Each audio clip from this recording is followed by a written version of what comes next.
Nel Mokonzamboka. C'est le scram, Poutine. Nel Mokonzamboka. Mokonzamboka pepele, Mikolo Mokonzamboka doit voyager trop. A préparé ta voyage aux États-Unis. J'ai fait mon m'a fait ça 4 États-Unis. Parce que Poutine c'est le scram au monde entier intéressé mon ça. Toé. Yango kombe. Yango moni que non. Poutine ça lokola Russie. Biso sikoyo ba Gaulois toi la 4 makambo ya Ukraine.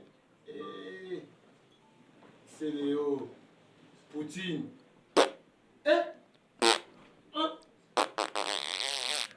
Poutine.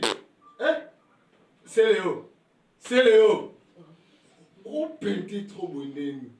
On ne repoule les gens pente sous. Aïe, aïe, à faux, hein. Aïe, Jésus, faut bien, non, pépé, ah, c'est un là, la bouille, on ne repoule les gens pente sous. Ah,